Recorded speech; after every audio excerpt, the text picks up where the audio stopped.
Welcome to this first session in my course, How to Meditate Without Even Trying. I'm Peter Rusell, and in this program I'm going to be sharing with you some of the things that I've found make meditation much easier and much more effective. And as the title suggests, the key of this is complete effortlessness. Not trying at all. Now I know many of you, when you hear that, are going to find it hard to believe. You've probably tried meditation at some time or other and found it not to be at all easy. I hear people say, they can't stop thinking, the mind's always full of thoughts, they can't settle down, or they get fidgety, they can't sit still for long, or they can't find a quiet enough place to meditate. Now, if that's been your experience and you've found it to be very difficult, then it's quite natural to assume that you must try harder. And if trying harder doesn't get you anywhere, then you should try harder still.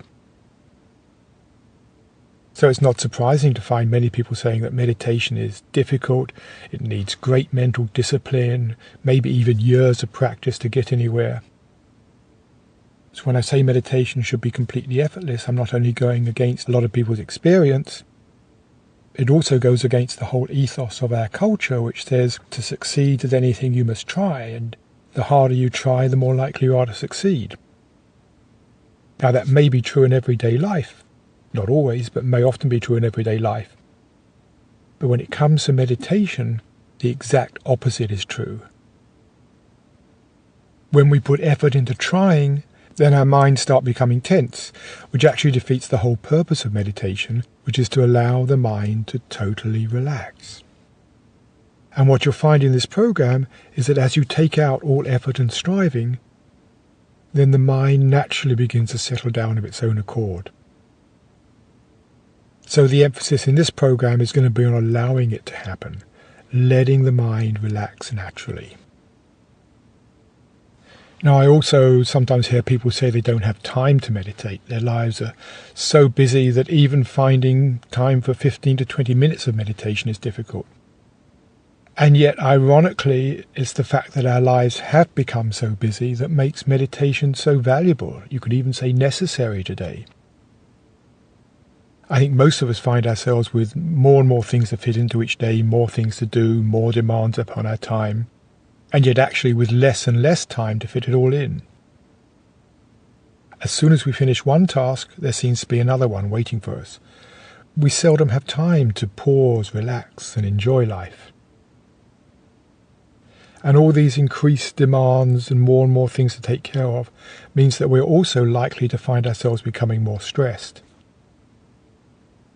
Now, I sometimes hear people say stress is a good thing, but what they probably mean is that pressure is a good thing. We all need a certain amount of pressure to motivate us, to get us to do things. But pressure itself does not cause stress. What we call stress are the unwelcome consequences of being under the pressure. There are the unwelcome effects on our health. Stress may weaken our immune system, making us more vulnerable to colds, other infections, or it may produce unnecessary tensions, strains in the body, leading to other health issues. Stress also affects our mental functioning. We may become tired and dull, not able to think clearly. We find ourselves being less creative, feel less joy in life. Some of us may become depressed, others frustrated, less tolerant, some even hostile. Because stress tends to make us more tense, one of the most important things we can do to alleviate stress is to learn how to relax the mind and the body. And this is one of the primary benefits of meditation. There's actually been quite a lot of scientific research done over the last 40 years or so into the effects of meditation. Some on transcendental meditation, some on Buddhist meditation, some on Christian practices. But they've all found the same general trend, that meditation produces the exact opposite to the stress reaction.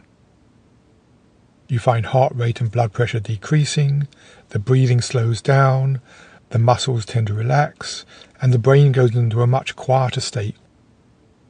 And not only is a quiet mind good for our bodies, it also enables us to think more clearly and creatively, and we can get more in touch with our feelings and intuitions, those faint feelings on the edge of our consciousness that we don't normally notice. We begin to become aware of them when the mind quietens down. So in this first lesson, I'll be teaching you a basic practice which we will be using as a foundation for what follows in the later lessons. It's basically a technique of allowing the mind to relax and return to the present moment. Now, in a sense, of course, we're always in the present moment. When we remember the past, the memory itself is happening in the present, the experience of the memory. And when we think about the future, the thought itself is still in the present moment. So when we talk about becoming more present, what we really mean is bringing the attention back to our experience of the present moment, rather than being lost in some thought about the past or future. Now, what happens in everyday life is that one thought follows another, often with hardly a pause.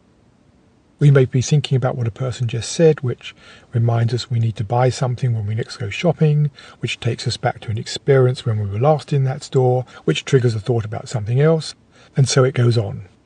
Our days can become filled with just an endless trail of mental associations, each one leading to another, leading to another. The essential difference with meditation is that we don't follow the thoughts that come into our minds. You will certainly find many, many thoughts coming in, but when they do, we don't pay them too much attention. When we realize we've been thinking, we simply bring our awareness back to the present in a very easy and effortless way. We'll not be trying to have any particular type of experience or achieve any special state of consciousness. We'll just be bringing our attention back to our experience in the moment. And as you do that, you'll find the mind begins to relax naturally. Now, people often ask about posture in meditation. What's the best sitting position? For this practice, the most important thing is to be comfortable. Sitting in a chair is fine, but if you do, make sure your back is supported. Or if you're comfortable sitting cross-legged on the floor or in some other meditation position, that's okay too. The important thing is your posture doesn't create any additional strain or tension. But lying down is not encouraged. You're likely to feel dozy, and if you're tired, you may find yourself drifting off to sleep. So choose a position that helps you remain awake and alert. But if you do at times find yourself beginning to doze off, the mind going into that dreamy state that comes before you fall asleep, then just try opening your eyes a little for a few seconds, maybe just enough to see the floor in front of you. That's usually sufficient to bring you back to full wakefulness.